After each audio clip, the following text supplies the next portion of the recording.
Oh, I'm getting slammed with bad video there. Oh, I got to close all that. There we go. Much better.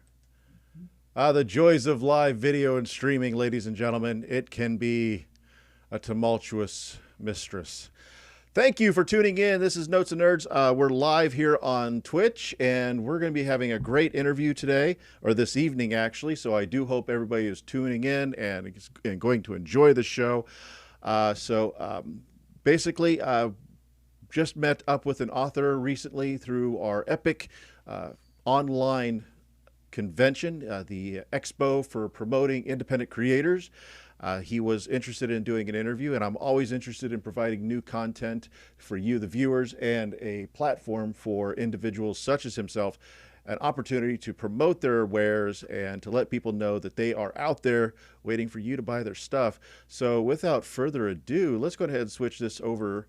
And hello, sir. Welcome, and introduce yourself. Oh, well, thank you for having me. I enjoyed what you did with Epic. It was a lot of fun. Thank you. I'm William Schlichter. I am I'm a lot of things. I haven't decided what I'm going to do because I got to grow up first, but I am an Don't author do of, that. Don't no, grow up. no, It's not worth yeah, it. I won't. I am an author of science fiction and horror. Awesome. Where do you you willing to share where you kind of base yourself out of? I've kind of adopted Springfield, Missouri as a home the last almost 10 years now. Nice. So definitely a Midwesterner kind of guy.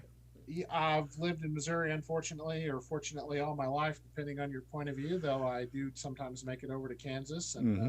the last few years I've been traveling the country doing a lot of book shows. And actually, the nice thing about Springfield is it's almost the center of the country. You can be anywhere in about 10 hours. Oh yeah, I Yeah. know. That's what's wonderful about even north or south. Like where I'm at is the little corner of Nebraska, tri-state, and getting to North Dakota, Texas, all that stuff. Mhm. Same kind of scenario. About 10, 12 hours in all directions. Yeah, it's really nice for doing shows. I mean, you don't have to, I feel like you don't have to miss that much work. Just take off an extra day and do your travel and get there, get set up, and then, you still do a little overnight, get home and get to work on Monday morning. But, I mean, you can be anywhere. I mean, I can be in New Orleans in about 12 hours and have some alligator if I want.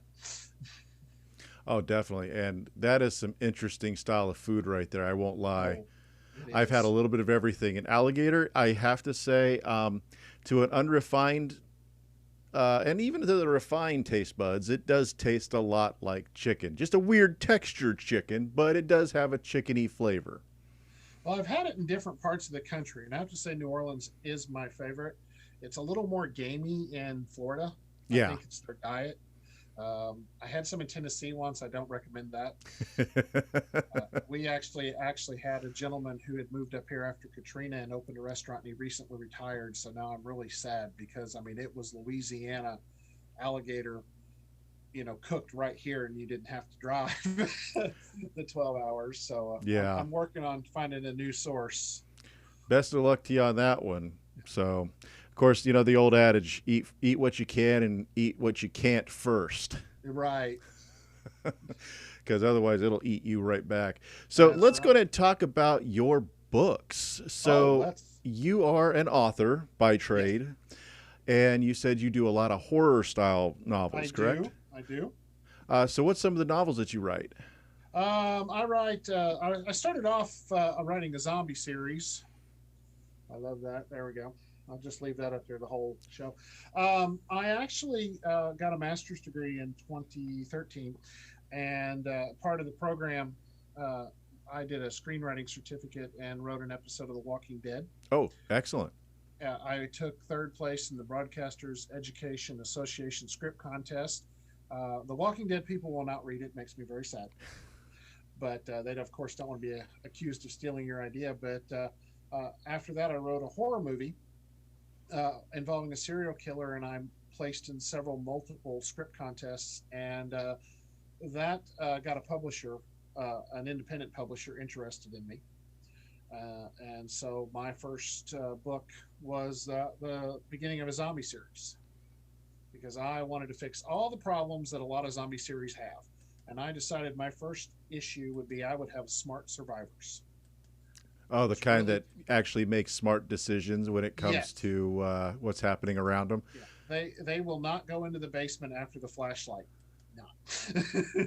Yeah, that's one of the biggest problems I have with horror and a lot of stuff in general is the logistical issues that come with it. I understand that there's writing tropes that work simply because it does provide the drama aspect that we all come to expect from these kind of franchises, but it's at the same time you sit back and you wonder, how are they still alive?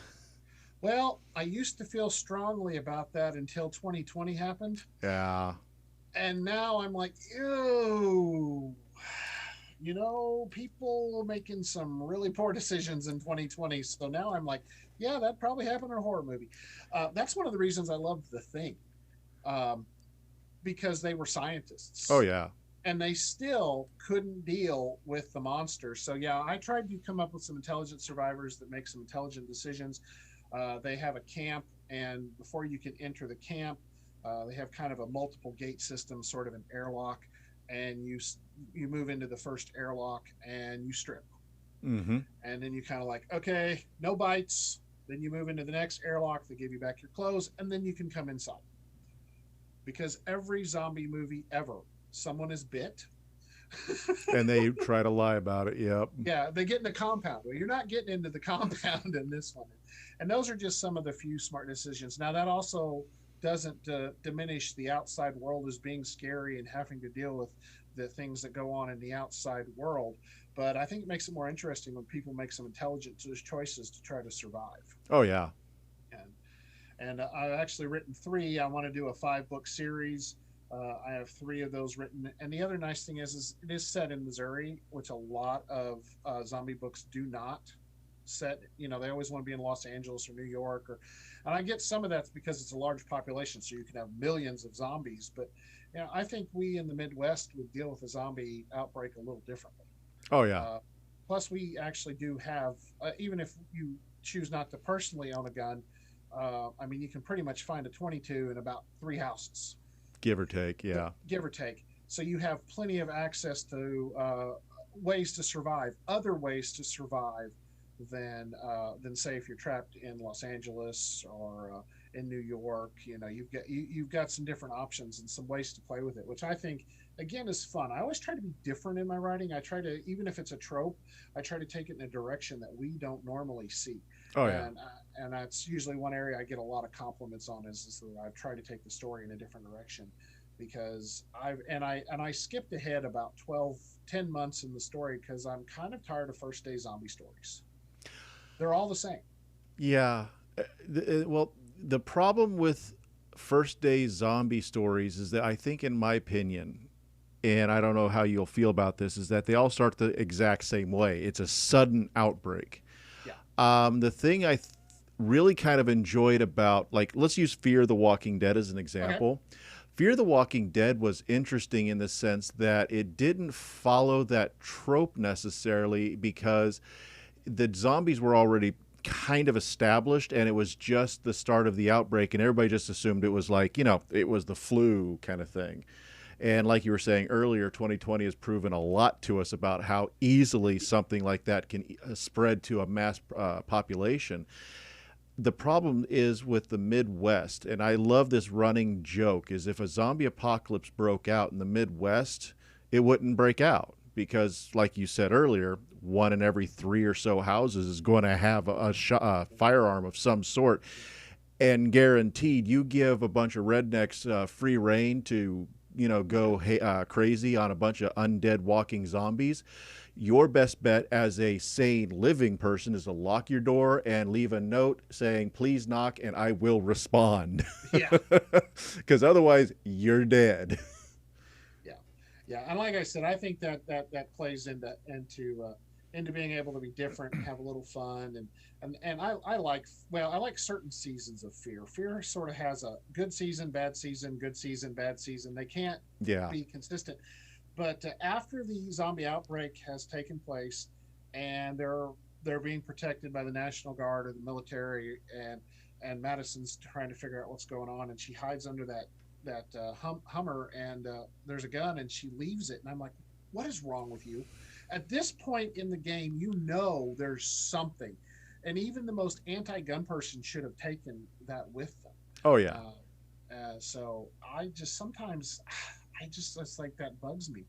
And a lot of, and I've read a lot of zombie books of all stature, from Max Brooks all the way down to, independents like me. And the first day stories are always the same. Nobody knows what's going on, and that's okay, because I don't think we would, and I don't know No. that we would believe that's what's going on. But Again, it's just the flu. That's all it yeah, is, because it's not a big deal. And all of a sudden, next thing you know, it's a pandemic, and boom. I mean, so yeah, I can agree with you on there. yeah. And I decided to go with, in book two, it was actually the cause of a terrorist attack. Multiple cities were bombed, so people were being evacuated because of the bombings. And then we find out that the bombings were to disguise the spread of the virus. And I wanted to, again, I wanted to play with something different. Yeah. I didn't want the same old. And Walking Dead's great. I mean, I like the fact that there's an unknown in The Walking Dead, and that they never do figure, well, at least in the way the comics were, they never did figure out what it came from. But they did that. I want to do something different. I want to play with different facts and different storylines, because it's a lot of fun. Book two, they try to, a small group of the main characters try to make it to Graceland, because they understand that there's a possible vaccine. Mm-hmm. And then, of course, I wrote this way before 2020, but they make that terrible discussion of there's only one way to test a zombie vaccine. Who you give it to Have first? to be bit. And I'm like, yeah, who's standing in line for that first, And then I wanted to play with something else I've not seen in any other zombie book, though I do know of one I haven't read yet. We're in the Midwest. We are the earthquake capital of the world. And I would say that's a spoiler, but it's not, since the third book is called Aftershocks, and that might give you a pretty good idea. I love this one. We can do That is a great cover. Oh, I know. I love that cover. They sent me that, and they were like, do you want to see something else? And I'm like, no.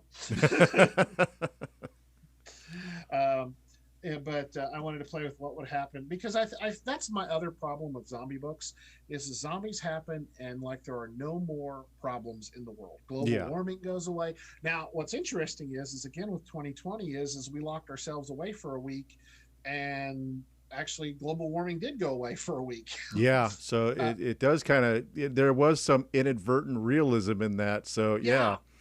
Yeah, but before we saw that, because I saw that map of China that showed the pollution after 4 days, all the pollution in China went away. Yeah. From that global map. And I was like floored, because that was one of my arguments is like, we have a zombie outbreak and like global warming goes away. We have no more problems. And I thought that's the craziest thing ever. And then real life happened. And it's like, ooh, I want to rethink that a little bit. But I wanted to deal with like what happened if you've got to deal with the zombies and a natural disaster. You bring up these ideas, and is this being a live video, and it will be kept as a video on demand on my YouTube channel as well. You're more than welcome to use this with mild credit if you decide to in a future book of some sort. The idea of, I've never seen this in a zombie film, barely was it ever touched on in Walking Dead, maybe once on Herschel's farm in the second season. That seemed to drag on forever. Water and field contamination with the dead bodies. Romero stuff, never touched on it. Resident Evil films, which were horrible anyway, really did not touch on it.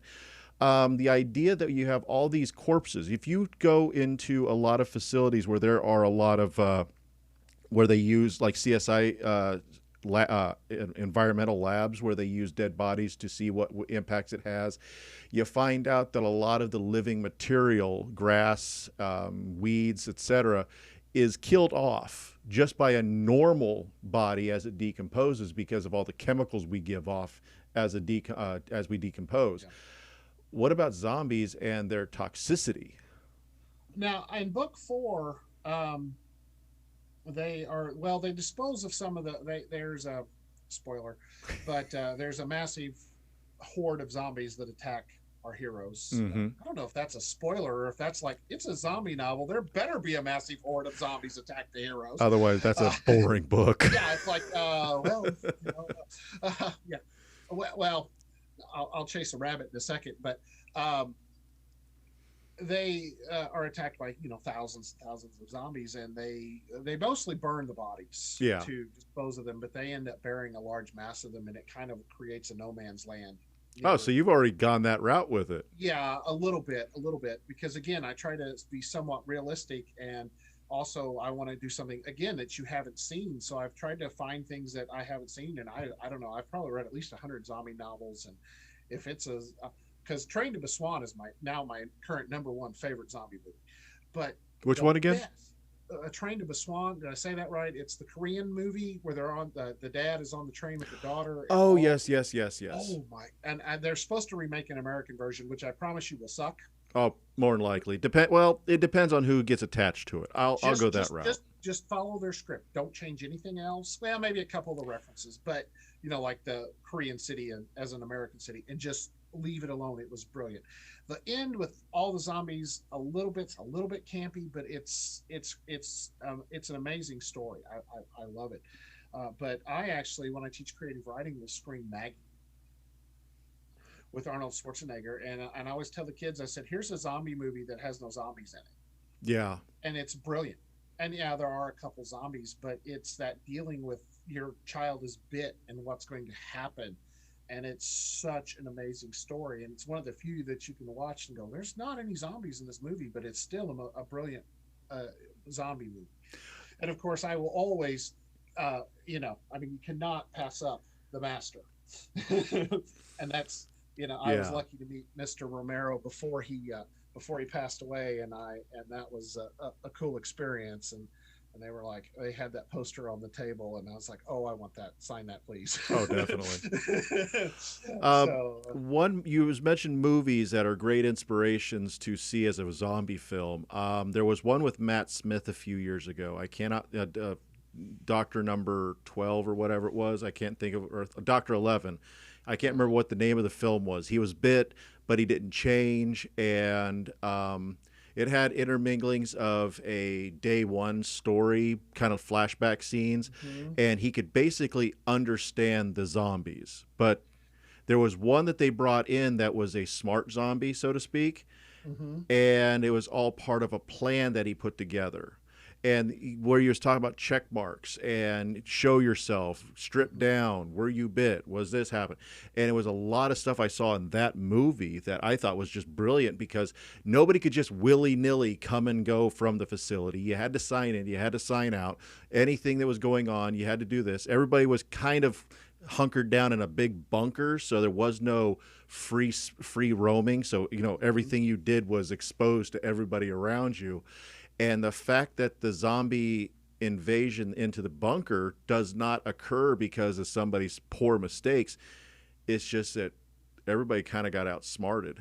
It was one of those kind of films I wish would have been turned into a franchise, but eh. Yeah, I haven't seen that one. I will definitely have to look that up. When I write a story, I like to engross myself in Mm-hmm. material.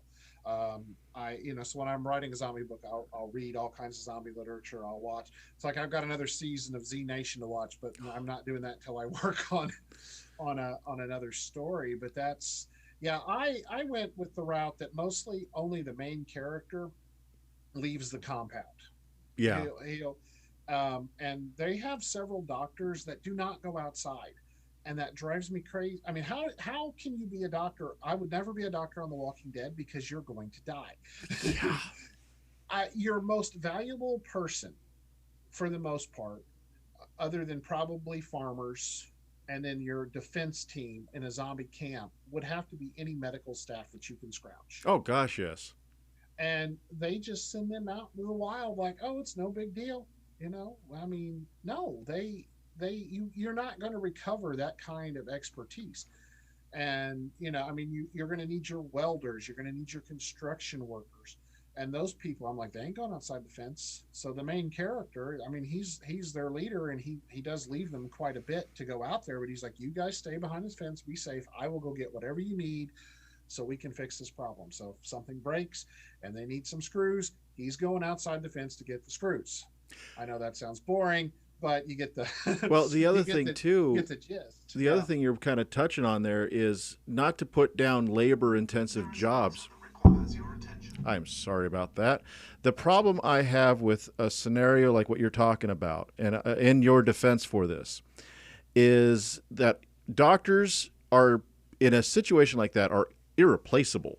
oh yeah. The skill set that's required, they're going to literally have to go to an old Western kind of mentality, an old world kind of mentality of you take on an apprentice and that person gets taught everything that you know over the course of a lifetime. Whereas welders, construction, masons, etc., yeah, again, taking on responsibilities, but anybody can pick up a hammer and through trial and error will get to a point of being able to make a chair or a fence or a building even. Basic shelter is almost instinctual, not quite instinctual, but at the baseline we know how to do it in some form or fashion. Can you set a broken bone by just knowing how to do it without thinking about it? Heck no. So who you send out? If you really need to send somebody out, do you send the doctor to gather, hey, go find a dead body so I can study it? Don't send the doctor. No, no, not at all. And in some medicine, will be obsolete, Oh yeah. especially if you're going to die, or die anyway, or could die anyway. That's one of the policies. And again, this stuff is really a lot of side stuff I've written, but you'll run into it. They'll anytime you're in the hospital, they've handcuffed you to the bed Oh gosh, it'd be necessary because in that kind of world. yeah, I mean, how many times does somebody die in a hospital setting in a zombie movie? That's then all of a sudden that's where the zombie comes from. So, yeah, I like I said, I've tried to really play with some of those tropes and just realistically, what would we need to do to survive in a zombie series? And I've had some good results with that. A lot of people enjoy the series, and of course, there's plenty of action, there's plenty of shooting, and it's dark and gritty, and there are lots of horrible people out in the world that you've got to deal with, and our hero is definitely not, if you're going to get him killed, he's probably liable to shoot you too. Oh yeah. Yeah, I mean, and that's one of the things. It's like, I mean, when Shane shoots Otis to escape in Walking Dead, I'm like, yep, I'd have done the same thing. We all want to be altruistic and say, "Oh no, I'd totally help that person," but you don't want to be you don't have to be the fastest man. You just don't want to be the slowest man. That's right. That's right. And it's there are things you can do to protect, and it boils down to is once you're in his group, he will do whatever to keep you alive. But and I want to play with some other stuff in there. There's still two more books. I've got big chunk of the fourth one written, and then I have plans for the fifth one, and then we'll see. Yeah. But I kind of have another character I might want to see what happens with her in this world. She gets separated from the group, and I actually may pull her story out of book four and see if it can develop in its own and play with it. So I don't know. I won't promise that there'll be more. I want to finish this storyline and see what happens, because I would never just keep pumping them out just so I can have 12 zombie books. Oh yeah. Oh, look, yeah. I mean, I want to say something with these characters and what they're doing. So I'd have to have a really good story idea once I get my story arc done. And again, if it's something you want to tell, or you got a great story or a new zombie idea that you haven't seen, then I might just do that. Definitely. So I am curious. Do you have the Yes. Game of Thrones mentality where there is no sacred character, or is there particular characters that basically this is their story? Um. Well, that's a good question. I have certain characters that I know may not survive. I think in the zombie world, I would say probably at this point the main character, Ethan. There's a good chance that, well, you never know in the last book. Oh yeah. Yeah, and I actually see him sort of, and there's no religious allegory, but he's like Moses. He has developed the promised land. and he goes out and leads people back to it. But he also commits all the sins to protect people so that they can live in safety, and he cannot live in that world. Yeah. He cannot, he can no longer, what he does to protect people, he cannot live in that polite society anymore. So who knows at what point he will not be able to live with them or has to live outside of the society. Uh, yeah, I write a science fiction series as well, and it's a matter of I have certain characters who I know how they die. Now, when is that going to happen? You know, who knows? I had actually, long before I was published, had written multiple books in this science fiction series, and I had planned a character. I introduced a character in book 2, and I was going to kill them in book 3, and I knew exactly how they were going to die, and I actually didn't get to it till book 5. And so we'll see. I'm rewriting those now as an adult, but I also write serial killers, so you never know who's going to die in those series. Oh gosh, yes. And that's one of the things I think as I've grown older, seeing shows and movies and even cartoons that have had characters that are no longer, you don't have a sacred character, so to speak, anymore. It's, you do have certain characters that fulfill needs, and you will be introduced to characters that kind of fall into that category of they could replace whoever, or the illusion of being a replacement character, but they could die off. That's I right. love that aspect because it brings a level of realism, and you just feel more connected. You feel more protective of said characters as well. And I really think that's what has been missing from so many genres over the years is we're not worried about losing the main star. And I mean, from a television producer standpoint, I put myself into that kind of imagining what it would be like. I can see the importance of not killing your main superstar because you kill off your stars is people going to start tuning out, especially if you can't find somebody who's likable for that role. I mean, Walking Dead really pushed that hard when they killed off when they started killing off mainstay characters because of the comics. It really pushed an envelope. Well, my problem with Walking Dead was either follow the comics or not. There's your first, you Yeah. know, either start your own storyline, which would have been fine, or everybody was surprised when Carol shot the little girl, and I'm like, no, that happened in the comic. It just happened to be a boy. Yeah. Okay. And by the way, Carol is one of my top 10 all-time favorite, well-developed characters ever.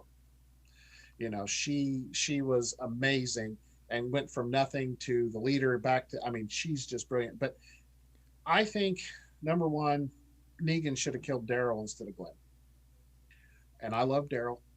I'm a ride or die with Daryl all the way. But that was the perfect moment for his story arc to end. Yeah. Especially since he's not a comic character. And they didn't do anything with him for like 2 seasons at all. He Yeah. just sat there. He really did just sit there. And if you've watched the show, and everybody's like, well, they would have quit watching the show. Well, they quit watching the show anyway. Yeah. That was the moment when people quit watching. And either that was because they drug out, Abraham's death and we didn't know, and I think I'd have kept Glenn around because they were doing some different stuff with him. And that tease of his death didn't mean anything. If they'd have teased it and then not killed him, I think that would have been a more powerful the scene in the dumpster. I think I want to hit on that real quick. You brought that Go up. ahead. That's a brilliant thing. I've never really had a chance to talk about this as a kind of a theory. The reason why they did the dumpster death is because they wanted to see what the reactions of the fans would be, in the sense of, is it going to pull that audience? Is it going to trigger everybody the way they wanted to trigger them when they actually go and kill Glenn off as in the comics? The thing I give them hands down props for, though, is they did stick to the comics. Minus the foul language, they stuck to the comics with the way they took him out. Yeah, they did. And I knew they were going to kill Abraham and Glenn. In fact, you can go check my Facebook post right after that episode aired. I said, promise you it'll be Abraham and Glenn, because they built it up. Mm-hmm. They built it up that one death would not be enough. And maybe that's because I studied the show so much to write that episode, or the more I study to be a writer, I realize that there are certain triggers and character arcs and certain lines. And besides that, I had met Herschel, and he had said, in conversation, they asked him. I think this was in his panel. I got to meet him and talk to him too. It's like talking to your grandfather, by the way. That's what I've just heard. wonderful. Yeah, it was just wonderful. It may have been in his panel, but he said he knew he was going to die because they started giving him more lines. And I started paying attention to that. Every show after that, I was like, uh-oh, they're dead next, because all of a sudden they've got a little bit more. Their story increased a little bit, and Yeah. but I knew it was Abraham as soon as he asked about the Bisquick. I was like, okay, he wants to start a family. He's dead. That was. And any character who was the heart and soul. Yeah. And that's not just Walking Dead. That is pretty No. much any genre style show or film, like zombie stuff. Anybody who is considered the heart and soul of that team, Yeah, you might as well not even invest your time or love into them, because they're going to be dead within a couple episodes. that's for sure. And the next death that I thought, I miss Sasha, but but her death was grand. I mean, if you're going to die, that's a great way to die. But they should have never killed Carl. That was the most foolish choice ever, because number one, that was the show. The whole show is dad is going to go find his son. Yeah. And then dad is going to protect his son. And so it got lost. And then you turn around, and the biggest sin Walking Dead does is they kill a character, and then they just have another character step into that character's role in the comic. Especially a character who died in the comics. Yeah, and so you age up Judith so you can do Carl's story with Judith instead of keeping Carl. And long before it was ever, I subscribed to the old man Carl theory, for a long time. And that was why Rick sort of sometimes had superpowers. If you really watch Rick sometimes when he fights zombies, he's a little bit more. It's the idolization of the son for the father. Yeah. Definitely. And I tell you, this, I think he is the key to the cure, Rick. There's one of the episodes, I think, where they're trying to move the herd away from Alexandria, and they built the walls, and he's running back to the RV. He cuts his hand, and it's covered in zombie blood. How did the zombie blood not get in his hand? And that's always been a little funny thing that's making me wonder. You want to hear a theory? Yeah. Nobody likes this theory because it doesn't work. It doesn't make sense. Yeah, it does. First off, everybody's already infected. We already know that. Thanks to episode one of the first episodes of the first season says that we're all infected. Yeah. I called that when he whispered into Rick's ear. And then I was like, about a season later, I was right. So anyway, remember the dude from the first season during the initial attack? They left on the side of the road because he was running his fever, and they thought he was going to turn. We never hear from him again. We assumed he's a zombie. We assumed he turned to a zombie. Walking Dead has taught me one thing over the years. I stopped watching it about 2 or 3 years ago, honestly, but mostly because they killed Carl. Because I thought you just killed the main character that is supposed to be the pivotal character you should not be killing.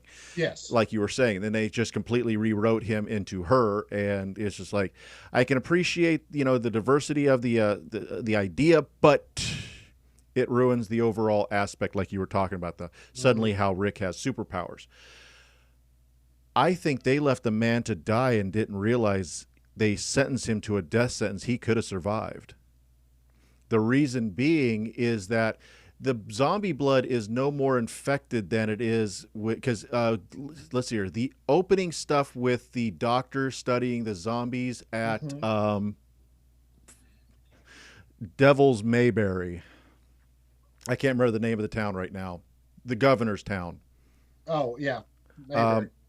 When they were studying them, the blood was basically not pumping. It was coagulated, and it was practically dead blood. Mm-hmm. There was nothing valuable about the blood. That's why they could never cure any of the zombies after they turned. So Rick's got all this zombie blood on. Plus, of course, there's writing issues. Don't get the blood in your into a cut. Don't get the blood into your eyes. Don't let any get into your mouth. Otherwise, you'll do this. You'll do that. I think that was just precautionary myths that the characters would throw around just because they weren't sure. And what better way to be sure than to just assume that it's bad? Yes. Makes sense. I think that honestly, even if you got bit, you still have a chance of surviving. They never really gone after that because I can understand that'd be a whole horrible mess of story you'd have to deal with, especially now going back on everything. But I really feel that in a sense of this disease, we're already infected. It wouldn't be any different of an idea that he, the reason why he didn't turn is because there was no reason to worry about turning if you did not have to worry about it, which also eliminates the idea of having, because the only place that the real concentration of deadliness was in a bite. Right. So that one guy might have survived it if they would have cleaned the wound out. Possibly. Quickly. Yeah. I mean, that's the idea of cutting off a hand or a foot if you're bitten. That's why you can't really cut it out of a chest, but then you got to wonder, if I cut it out fast enough, will it work? Yeah. I mean, I don't, other than I don't know that I want to be carving on my stomach, Carl could have cut that puppy out pretty quick. Yeah. I mean, Herschel had been bitten for a few minutes before it reached. So, yep.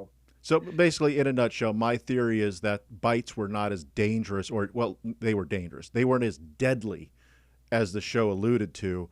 And by the time that could have been even an option, I think they just kind of just ran with what they already wrote. Yeah, that's true. But yeah, like I said, that episode, Rick gets blood in his hand. There's no doubt. Oh yeah, there's no doubt he's covered in zombie blood as it is. So it's interesting. We'll see if they play back to that one, or what they. I do like the idea that we don't always know. I don't have a problem. I don't have to know where the zombie virus came from, and in that kind of world, what's it matter? Yeah. I mean, if the Russians released it, what are you going to do? I mean, nobody can fly a plane to Russia to get a cure, or I pick on Russians, but wherever in the world you want it to, wherever you want it to originate from. The news the other night said that a lot of flus originate in the South. They come up from the lower hemisphere. So, I mean, warmer climates and such. Yeah, warmer climates. So who knows? All that stuff, yeah. Who knows where some of these things come from, and a mutation. I put a little bit of a twist on my zombie bites because it was, if you weren't initially infected due to the bombing, the bomb spreads the disease, you don't know if you've got it or not. Yeah.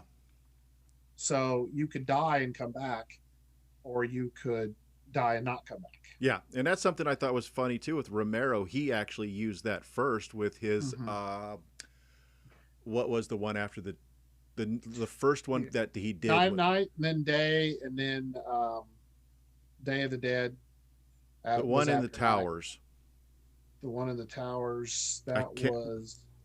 Oh, that was the one with the zombies are starting to get intelligent again. Yeah, right? because remember how they had to dispose of the body. Land of the Dead. Yeah. I have a picture of Big Daddy. He goes to cons and dresses up as that zombie, and I have a picture of him trying to kill me.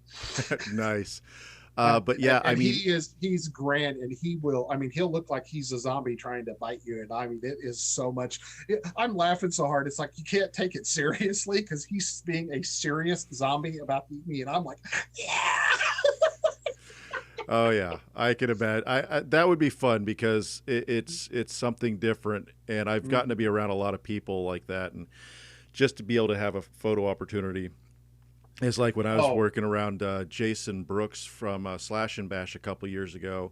He was dressed up as Jason, and I could not do any pictures with him in costume simply because I would have had too much fun with it. Oh, I had too much fun. I met a guy. He was I met a Spider-Man, and this guy was good. You know, I mean, I did meet a Deadpool once that sounded just like Deadpool. But anyway, I met the Spider-Man. He was great. So the next day, he said, "I'll be back tomorrow as another character. I'll come up and we'll do another picture." And I'm like, "Hey, cool." So end of the day, I never saw Spider-Man, or whatever. And it comes up, and there was this Freddy Krueger comes up, and we're getting a picture, and he's killing me, And he leans over and whispers in my ear, and goes, "Spider-Man says hi." I was like, "Oh my god, this guy was great!" Oh, it was so cool.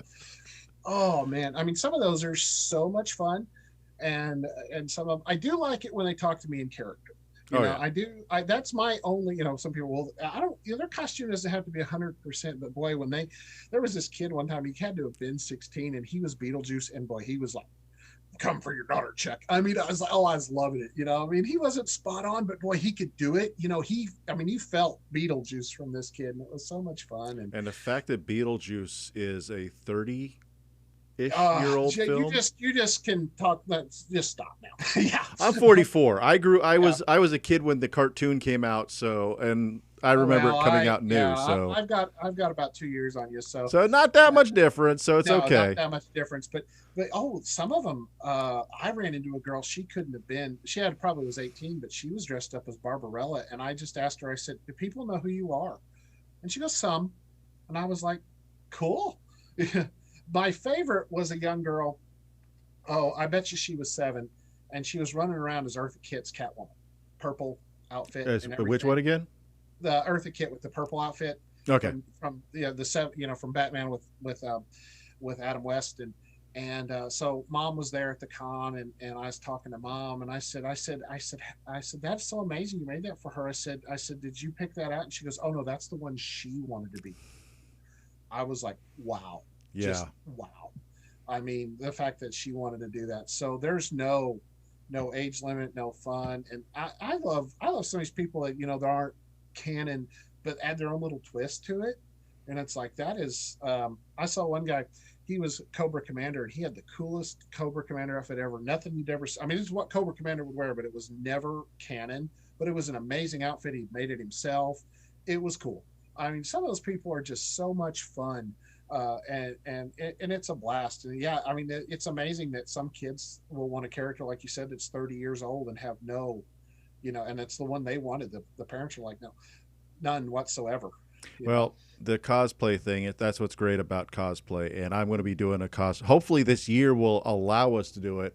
I saw on your website, you have a picture with Littlebeard. Yes. He introduced me to a concept that I fell in love with because we went to the Ghostbusters Fan Fest, the Swashbusters.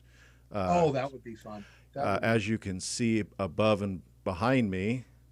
Yes. Well, you can't. Oh, now you can. Oh, yes. Yeah, you're back. Yeah. I am putting together a Ghostbuster pirate costume. I already have it put together. I just got to attach my those are stuff. So much fun. I saw a Willy Wonka who was a Jedi. Nice. Full Jedi regalia, Willy Wonka. There was also, that same show also had a Snow White who was in full Jedi regalia. And I mean, I'm sometimes supposed to be selling books. I will leave the selling of a book to go take a picture with somebody who's you really got cool. to. Oh, and I'll come back and I'll go, "I'm sorry." And they're like, "Oh no, you're fine." So yeah, I've got my sword collection behind me. Some of those are very real. Yeah. And of course, and all that. But the producer of the Blumhouse movies, Annabelle and The Hunt was the last one. I was on a Zoom call with him, and he said that was cool. And I think, yeah, for the rest of my life, there will be swords yeah. behind me on my Zoom, because that producer, it's like, if he said that was cool, that's awesome. But yeah, I mean, you're doing something right if that happens. That's yeah. right. You do a lot of fun. I have those are like, I like to go do the old West photos and dress up at the old timey photos. And all that, but the one there is I've got the Clint Eastwood poncho, and I bought that myself, so I can do Clint Eastwood if I want. And I've done Uncle Fester, and and there's Wednesdays. You got to get pictures with Wednesdays, and this one couple, again, little girl, 4 years old.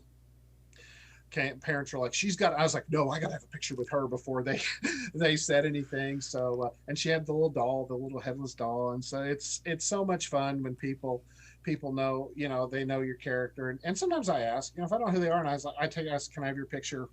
I always try to ask, and then I'll take their picture, and I'm like, okay, so I don't know who you are. Tell me who you are.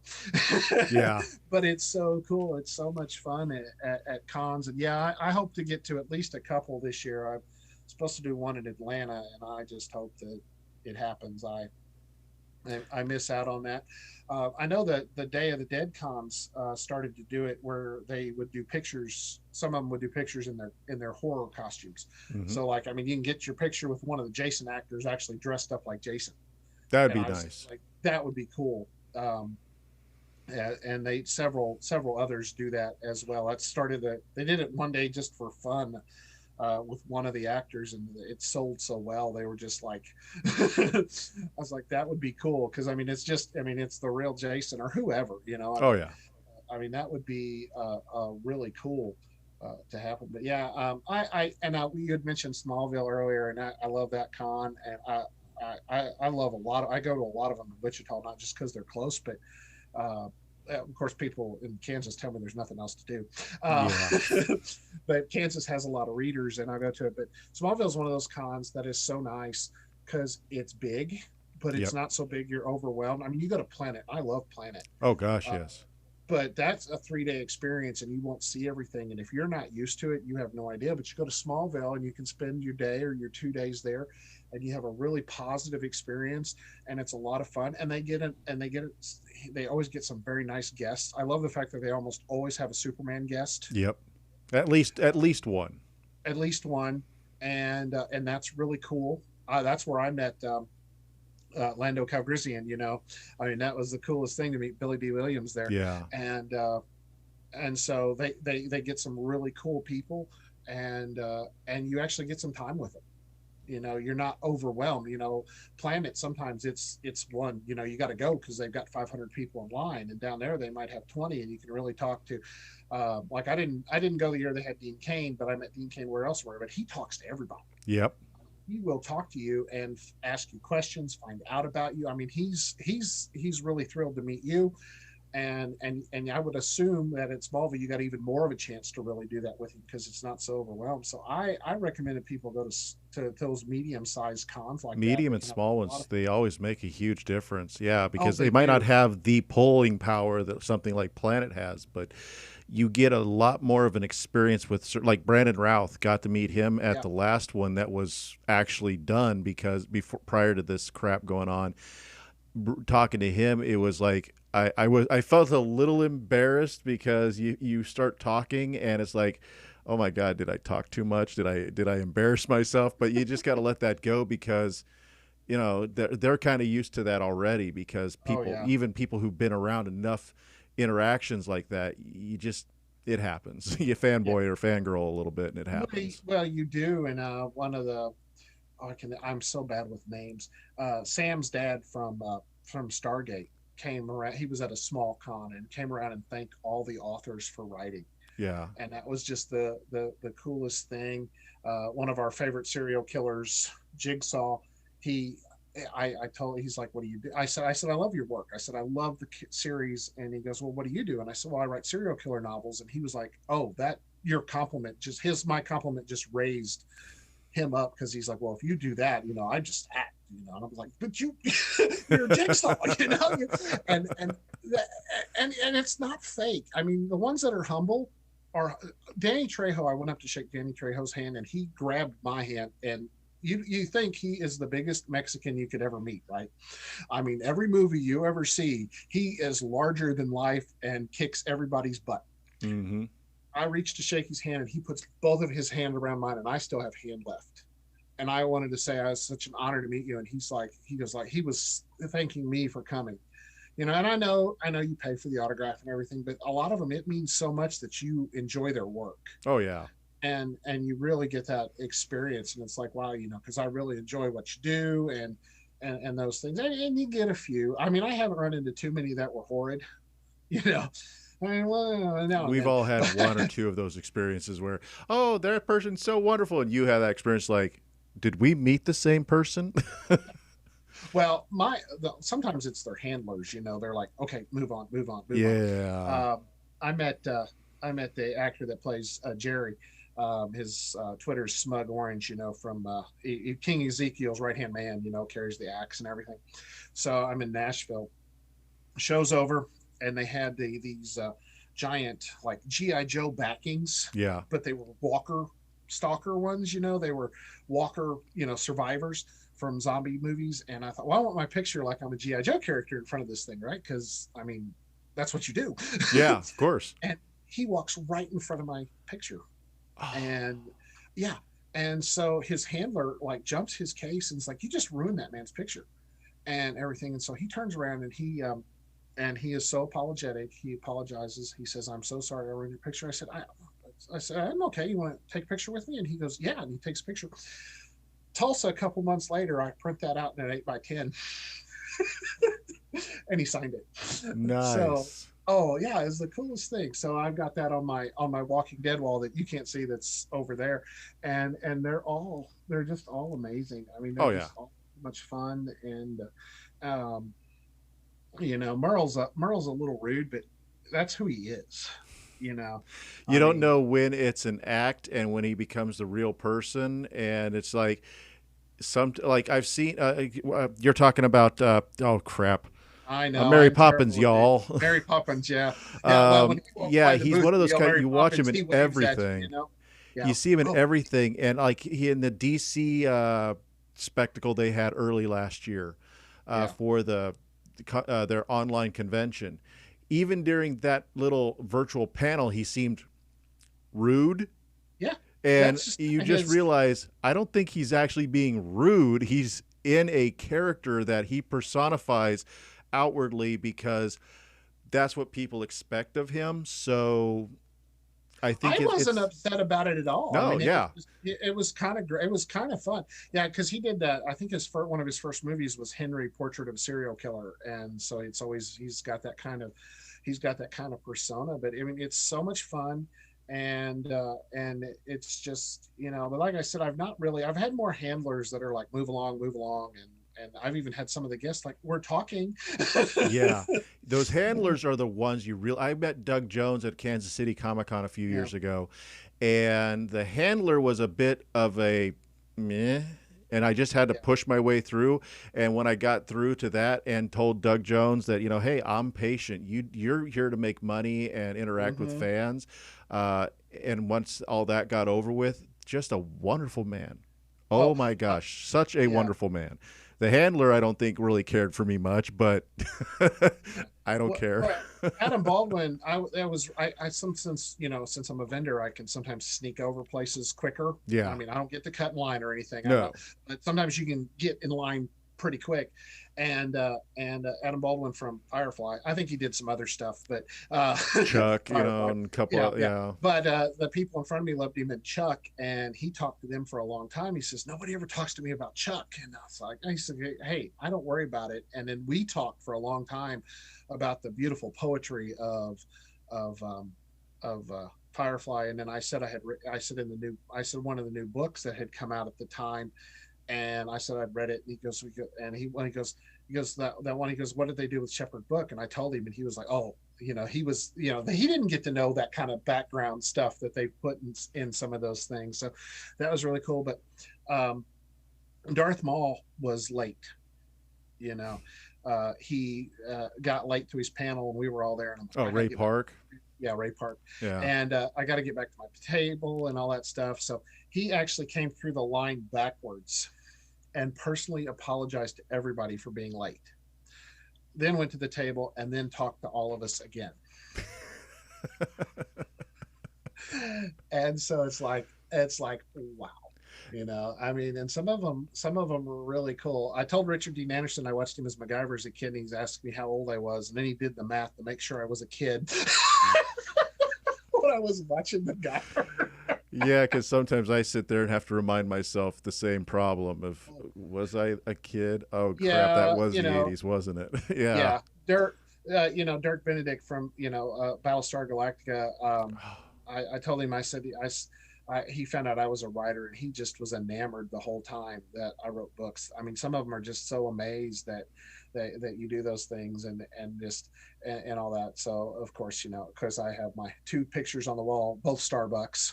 That's Katie Stackhoff was so much fun. I had to meet her, and she showed up at her table early, so I got to sneak over and meet her real Yeah, quick. she's And on my list of people I really am looking forward one day. she's just, I figured she was always tiny. She is a tiny little girl. I mean, that makes me wonder just how big of a man Vin Diesel is, because she matches him in that movie, and I'm like, she's tiny. And I told everybody, I said, when I go to this show, I said, the only thing I want to do besides sell books, of course, is to meet Katie Stackhoff. Got to meet Katie. Got to meet Katie. And everyone's like, who? I'm like, she was in Battlestar Galactica. Oh God. Okay, who are you talking about? I'm like, Katie Stackhoff. She was in Battlestar Galactica. Okay, she was in the bathtub with Wolowitz. Oh, I know who she is. And so I told her that story. And actually, I had to, of course, get a Starbucks print signed, but she had the picture of her in the bathtub with Wolowitz. Oh God. Yeah. And if I could have, I would have gotten that one too, because I told her that story. I told everyone I had to meet you, and everyone's like, you know who you are. I said, how do you not know that? And as soon as I said she was on, in the bathtub wall with, everybody knew who she was. So that was so much fun. It's crazy to realize that there are these actors in our realm of being geeks, nerds, etc., that we're like, oh yeah, we might not remember all their names because, well, quite honestly, there's a lot of people we love watching on these films, so they kind of bleed together, if you will. And it's like we start naming off names. Who? What? And then you go and reference a generic pop culture show. Because I was thinking, Wolowitz. Oh, you're talking about Big Bang Theory. Big Bang. Yeah. And so it dawned on me, well, there's a major general pop culture show. And that's where people are going to recognize. But I'm thinking to myself, Katie Sackhoff, come on, guys. Flash, that show on or on Netflix. Well, now I know her from The Mandalorian. Then The Mandalorian, and not just Mandalorian, but Star Wars Rebels, and Battlestar Galactica, and Bionic Woman reboot that failed, and you just keep going and going and going. And it's like, how do you not know who this is? And, well, of course we know who it is because we're nerds. We're geeks. Yeah, well, I asked Summer Gowell, I said, so that episode of Big Bang you did where they're just mooning over you, I said, does that happen? And she goes, surprisingly, no. And I'm like, really? I really thought that was like, what would happen to her. But, I guess maybe. As somebody who fits the kind of in that scenario of being that kind of nerd, I guess, I do find it insulting that they kind of portray people like that in that kind of aspect, because I might be socially awkward myself, and I know a lot of others in this realm are as well, but we're not, well, I'd like to say most of us are not creeps. Well, it's refreshing to know that does not happen. Yes. Yeah. Well, and real quick, I do need to kind of start getting this wrapped up. We've been talking for an hour, and I've been having a lot of fun. But we do need to get back to you and your books. Where can people find your written materials and purchase them for their own perusal and enjoyment? Well, I've like I said, I write serial killers. This is my best seller so far. I'm writing a new one right now. This is my Serial Killers Anonymous book, and it is available on Amazon, through Barnes & Noble. In fact, right before the world ended last March, I was Barnes & Noble's Mystery Thriller of the Month. Wow. Or one of them. They do a bunch. I mean, there's more than one, but it's still nice to be on that list. Oh, it was amazing. And then I'm like, I'm overshadowed because the world is shutting down. Yeah. But anyway, I'm available through Barnes & Noble, Amazon, and I mean, I do have an author Facebook page and if you want an autographed copy, I can sell you a copy as well. And then my publisher is BHC Press, and they sell novels through their website as well. So you can get them there. And then hopefully, once again, we'll start making it back to book signings and Comic-Cons. And you can hopefully this year. Chat, hopefully chat in person. And I do have May 27th. I have a fantasy detective story coming out about a dwarf, think kind of Gimli, Lord of the Rings dwarf, meets Sam Spade from the Maltese Falcon. Story set in 1923 Speakeasy. So you've got rum running and dragons.